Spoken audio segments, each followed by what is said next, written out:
Deep in the dark waters of the Indian Ocean, just off the coast of Java, lies an island shrouded in silence and fear. It is a place the locals call Nusa Kambangan. To the world, it is known as the Alcatraz of Indonesia.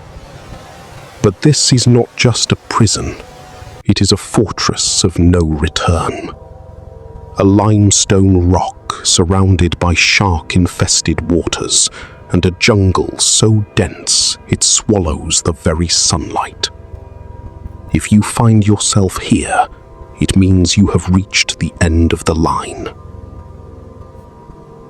Since the era of Dutch colonialism, this island has served one purpose: to isolate the most dangerous elements of society.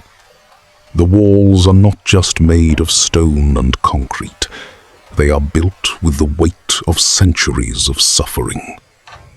Within the high-security blocks of Nusa Kambangan, the concept of time disappears.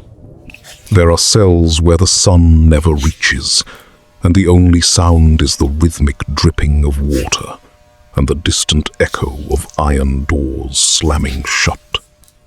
It is an architecture designed to break the human spirit.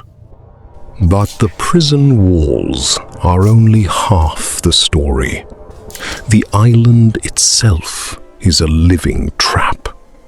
The jungle of Nusa Kambangan is infamous for its lethal inhabitants, from venomous snakes to legendary predators.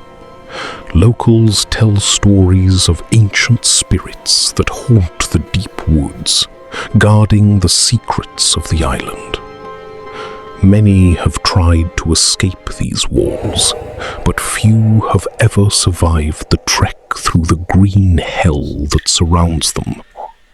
To run from the prison is to run into the arms of a much more ancient executioner.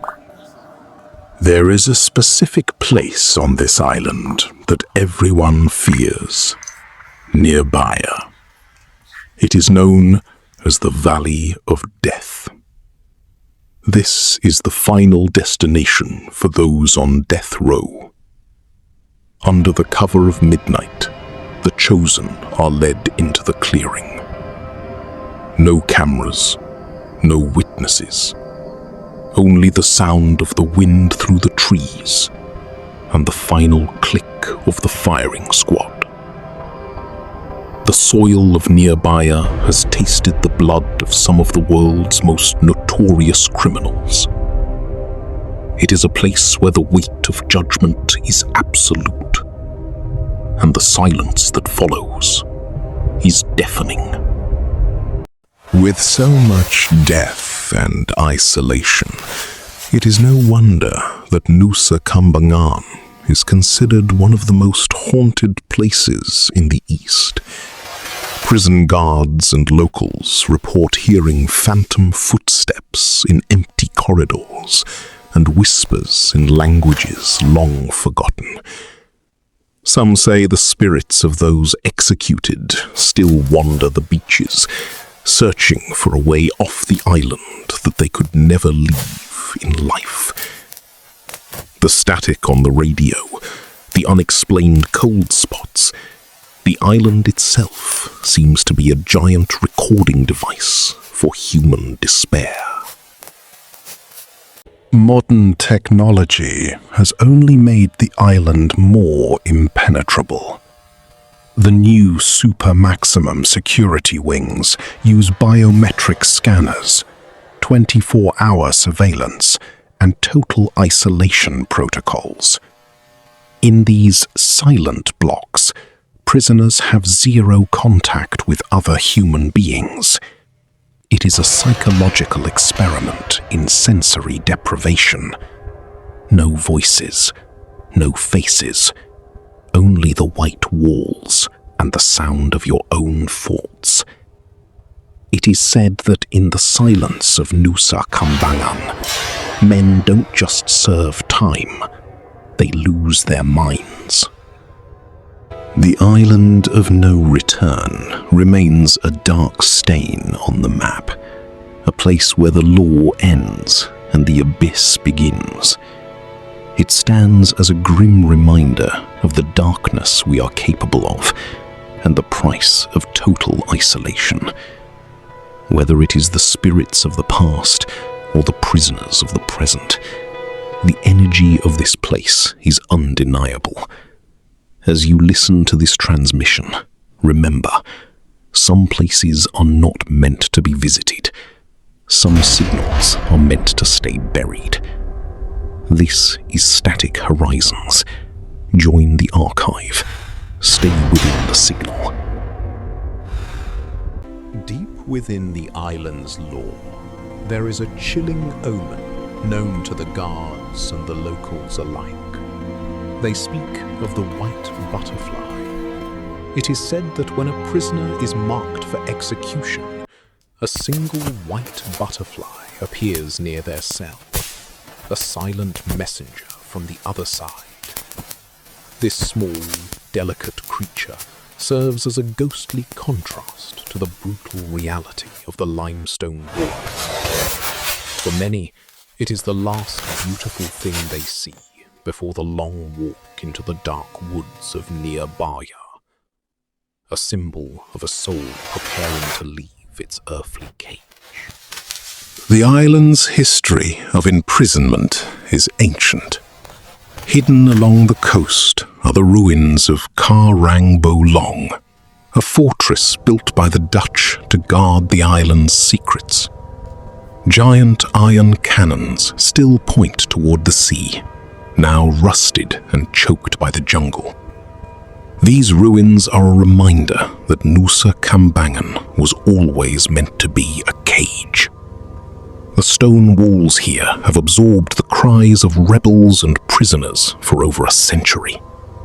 Walking through these ruins today, you can still feel the eyes of the past watching you from the shadows of the crumbling masonry. Beneath the cliffs of the island lies a hidden network of sea caves, carved by the relentless pounding of the Indian Ocean. These caves are said to be the domain of the Queen of the Southern Sea. Prisoners often whisper of strange lights emerging from these caverns at night. Some believe these caves were used by the most desperate escapees as a hiding place, only to find that the ocean is a much harsher warden than any man-made prison. The jagged rocks and unpredictable tides ensure that those who try to swim for freedom are often claimed by the abyss. What happens to a mind when it is stripped of all human contact? In the high-security blocks, the silence is a weapon. Inmates report hearing voices that aren't there, the prison psychosis. The lack of color, the lack of scent, and the constant hum of electronic surveillance creates a void that the mind desperately tries to fill with hallucinations. Some say they start to communicate with the island itself, as if the land of Nusa Kambangan has its own consciousness, feeding on the isolation of those trapped within its borders. But the weight of the island doesn't just fall on the prisoners. It haunts the executioners as well. The men who stand in the clearing of nearby Yar carry a burden that few can imagine. They are the shadows in the night, the final gears in the machine of justice.